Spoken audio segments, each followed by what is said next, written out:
Bonjour, vous êtes en compagnie de Pierre de Brest Boss, très heureux de vous retrouver et de venir partager avec vous nos différentes actions et réflexions évidemment sur cette, on a envie de dire pseudo-crise du Covid-19.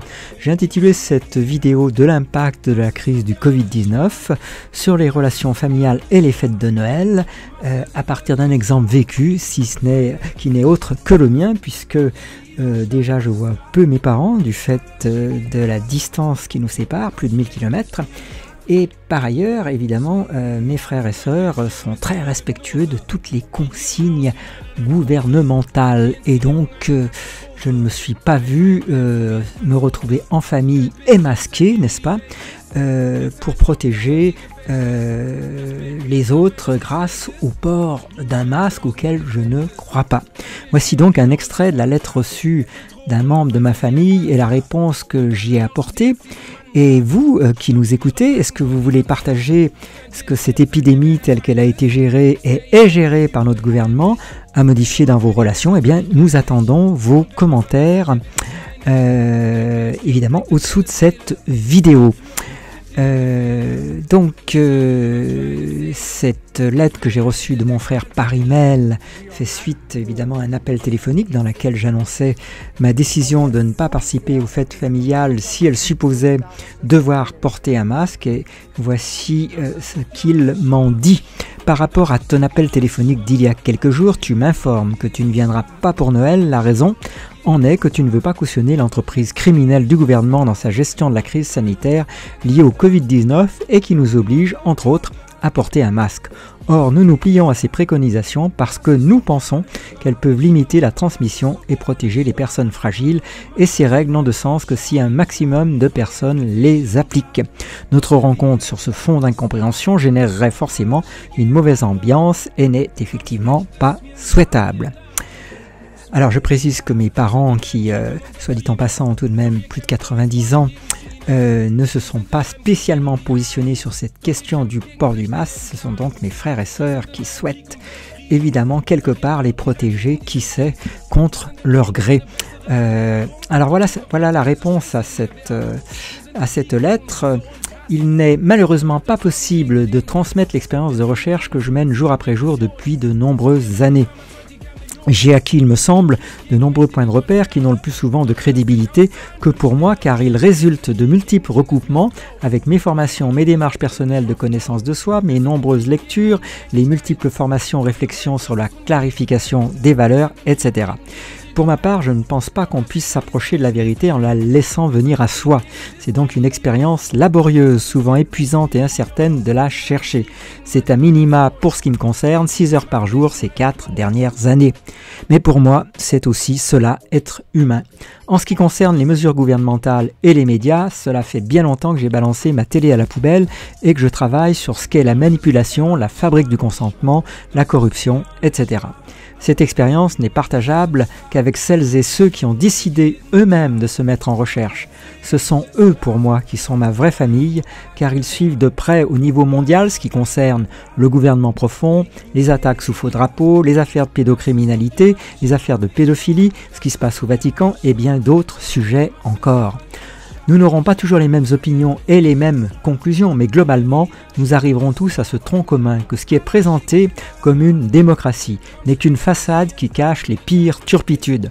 Celles et ceux qui prétendent avoir le souci du bien commun ne sont que des pantins pour la plupart, et en particulier notre président et nos ministres de la Santé successifs. Il appartient à chacun d'y réfléchir. J'ai la conviction, grâce à ce réseau de nombreux lanceurs d'alerte dont je fais partie, que nous sommes littéralement dans une dictature sanitaire dont chacun et chacune va pouvoir découvrir dans les mois et les années à venir les multiples conséquences qui montrent que tout cela n'arrive pas au hasard, mais que derrière tout cela, il y a un plan. Les gouvernements ont déjà prévu ce genre d'objection en entraînant la population à considérer comme complotistes toutes celles et ceux qui ne partagent pas la façon criminelle dont est gérée cette soi-disant crise sanitaire en rejetant la responsabilité sur ce méchant virus plutôt que sur l'empêchement qui a été fait aux médecins de proposer les traitements disponibles. Il faudra que chacun ouvre les yeux avant qu'il ne soit trop tard, car la folie du contrôle des populations trouve là un terrain exceptionnel pour se dévoiler au grand jour. Faut-il rappeler que la peur affaiblit considérablement les défenses immunitaires et que nos gouvernements savent parfaitement manier les plans symboliques et les signaux infraliminaux. À lui seul, le masque en est l'éclatante démonstration, puisque les études montrant son inefficacité en milieu ouvert sont disponibles, alors qu'il n'y a aucune étude qui montre une utilité pour limiter la propagation d'un virus qui est principalement manuporté et non aéroporté. En revanche, sur le plan symbolique, c'est tout bénéfice sur un plan politique pour bâillonner les contestations toujours plus nombreuses qui s'élèvent chaque jour. La classe moyenne, dont je suppose tu fais partie, se croit à l'abri, car pour des raisons qui m'échappent, elle a le sentiment d'être plus proche des plus riches que des plus pauvres, sans doute du fait de l'absence, de la constance des pressions financières. C'est dommage, car ce sera la plus touchée dans les années à venir, et ceux qui en font partie seront ceux qui auront le plus à perdre. À l'instant présent, on distingue tout au mieux des combats corporatistes attisés par la distribution d'aides catégorielles par le gouvernement qui a lui-même et sciemment créé le problème. Tout cela s'inscrit dans une technique de manipulation bien connue pour ceux qui veulent s'intéresser au sujet, qui consiste à créer un problème majeur jusqu'à ce que la population réclame à corps et à cri une solution pour que le problème s'arrête. La solution qui est alors proposée est absolument liberticide et n'aurait jamais été consentie sans la mise en scène du problème qu'elle est censée résoudre. En résumé, il y a derrière ça des milliards et des milliards de résultats financiers face auxquels la santé des uns et des autres n'a aucun prix.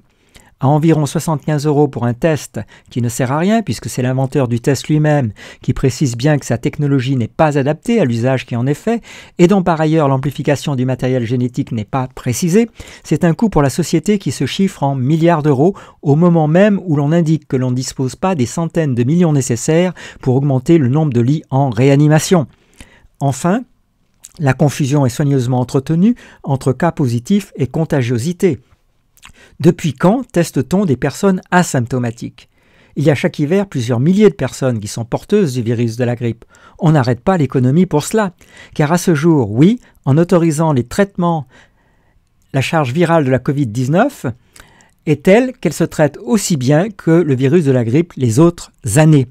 Pour celles et ceux qui veulent ouvrir les yeux, cela fait des années que les services de réanimation sont à certains moments débordés en raison de l'insuffisance du nombre de lits disponibles et non de l'existence d'un méchant virus. Il appartient donc à chacun de mesurer où nous conduise la dépendance de plus en plus grande aux technologies, la confiance qu'il veut accorder aux sachants et les conséquences sur l'état de cette planète. Tant qu'il y aura des gens pour penser que certains sont plus intelligents que d'autres, nous aurons du mal à mesurer collectivement les limites de la représentation et la soumission qui en résulte. Ce n'est pas un scoop que 10% de l'humanité détient à elle seule 90% des richesses de cette planète. Source, vous la trouverez sur le Nouvel Obs en ligne. Dans un article qui remonte au 18 janvier 2016, intitulé « Les inégalités de la population mondiale ». Voilà, 1% de la population mondiale, selon eux, vous voyez, c'est encore moins que ce que je signalais, possède plus que les 90% restants. En réponse à cela, il y a la notion d'intelligence collective. Voilà pour ces quelques pistes de réflexion, les amis, que je voulais partager avec vous. Pistes de réflexion bien évidemment non exhaustives. C'est pour ça que j'attends les vôtres en commentaire. J'ai beaucoup hésité avant de faire une sorte de live sur ce sujet, mais pour des raisons techniques et pratiques, finalement, j'ai dû opter pour cette solution-là. Je vous rappelle que tout au long dès les premiers mois de cette année, nous avons planté l'Artémisia, nous avons distribué de nombreux plans et puis est venu en octobre le temps des récoltes et avant de les mettre dans des boîtes pour les conserver soigneusement, nous les avons suspendus pour certains des plans au moins par le pied, tête en bas, et puis donc c'est ces images auxquelles vous assistez et qui viennent clôturer cette vidéo. Nos traitements pour ce qui nous concerne, évidemment, sont des traitements qui sont mentionnés par beaucoup de médecins qu'on qualifie parfois à tort comme adeptes des médecines alternatives. Quand on vous dit adepte, c'est déjà tout dire. Et donc, dans ces possibilités. Il y a évidemment le renforcement des défenses immunitaires à l'aide de différentes vitamines, que vitamine C, que vous voyez en poudre, telles que vitamine D, vitamine K et bien sûr l'apport de zinc. Voilà pour ces quelques réflexions du jour. J'espère qu'elles vous tromperont vous-même en bonne santé. Et évidemment, il appartient à chacun de ne pas non seulement aller au-delà de ce qui est demandé en portant par exemple son masque en conduisant sa voiture, mais également de réfléchir si c'est bien raisonnable de continuer à porter un masque dans une rue déserte, sans citer de multiples autres situations telles que la famille et toutes ces lois plus liberticides les unes que les autres que l'on nous passe de jour en jour au motif de vouloir soi-disant préserver notre santé. Vous l'avez compris, comme le dit l'association Bon Sens, je crois que chacun est amené aujourd'hui à faire appel à son bon sens, à oser remettre en cause les affirmations gratuites qui circulent et à prendre le risque de se faire lui-même son opinion.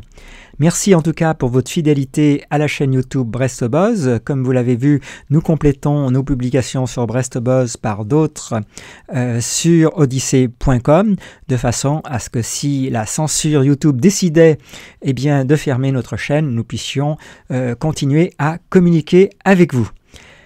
Eh bien écoutez, à bientôt les amis, et puis on continue nos combats pour une information vraie et pour un véritable souci du bien collectif.